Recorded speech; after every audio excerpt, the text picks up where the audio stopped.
How's it going, everybody? I'm Brandon. This is your Raw recap for May 6, 2013. And today's Raw is pretty much uneventful. The only real big thing that happened today was Brock Lesnar and Paul Heyman invade WWE headquarters and destroy Triple H's desk and office and everything in his room, or whatever the hell you call it.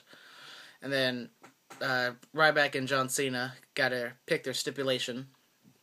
So to start off the show, John Cena comes out and he talks about how his ankle's fine now and he's ready, and he makes all these stupid jokes, and he insinuated that Ryback was gay and he wanted to have sex with John Cena, which is not being a star, John Cena. You're being a bully. You need to stop that. And then Vicky Guerrero comes out and then says that they need to pick a stipulation and they need to agree on one, but John Cena doesn't care what the stipulation is because he's a badass and he'll kill Ryback no matter what the match is. So Ryback picks a last man standing match for Extreme Rules for the WWE Championship because John Cena has a Achilles injury, so it's hard for a man who can barely stand without enduring a fight to win a last man standing match. So smart in storyline for Ryback to pick that. And then during this conversation, it wasn't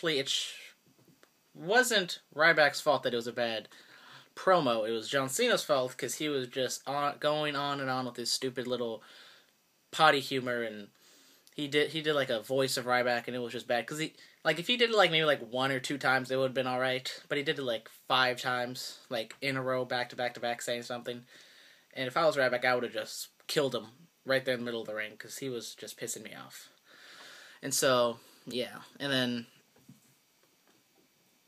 then nothing else really much happened besides that and Brock Lesnar. So, Caitlyn's admirer, I know everyone wants to know what's happened with that. She's been texting him, or her, or whatever it is. And so Great Khali is going to be going undercover to see who it is.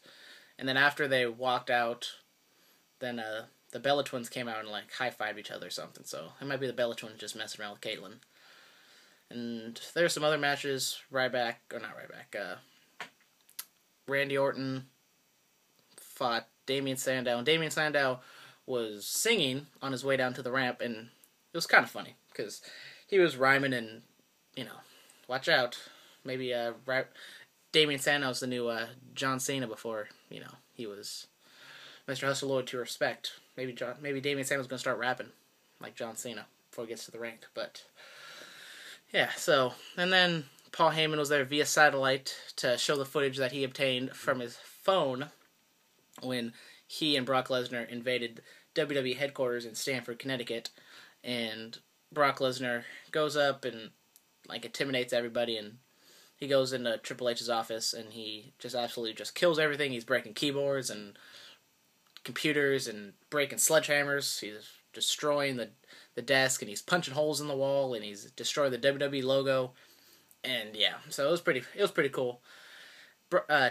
Paul Heyman was saying some pretty funny one-liners, the secretary or one of the ladies that was working at the office. He said that, "Oh, you can't be Stephanie McMahon because you're too hot," or something like that. It was pretty funny, and then he was, threw his business card to make sure Triple H knew that he was there, and then so Paul Heyman was talking about that after the footage ended, and then Triple H's music came out, and then he talked to Paul Heyman about how he has another office which is inside the ring, and he's going to do work in that office. And then he was talking, and then 5 people really were doing a Triple H chant, and he just all of a sudden he just stopped, and then he just let the chant grow for the whole crowd to do it. So it was pretty stupid. He should have maybe waited 10 seconds for the chant to grow while he was talking. So because you can barely hear it. The only reason you probably could have heard it is if the fans were near the camera, so the mic would have picked it up. But yeah, that was pretty embarrassing, or not embarrassing, but it was pretty stupid.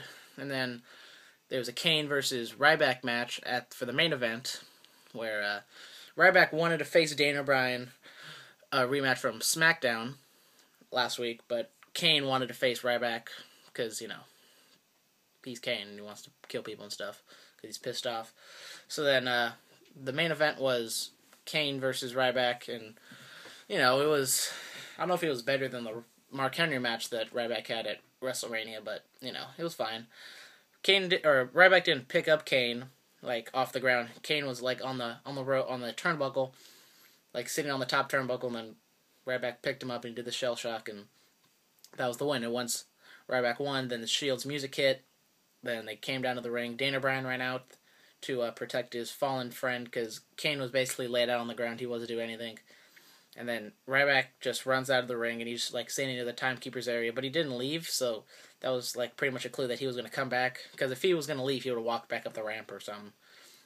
And then John Cena's music hits. He runs down to the ring, but it's still 2-on-3. And then the Shield attack, and then Ryback comes out with a chair and he kills.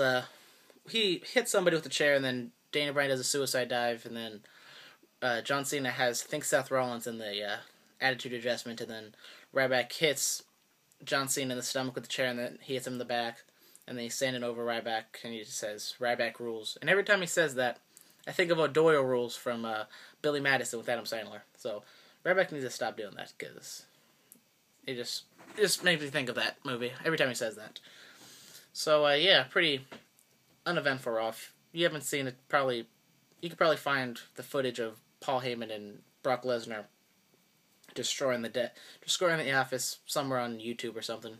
So yeah, I was pretty much distracted from the basketball games that are going on, from the Heat game and the Warriors game.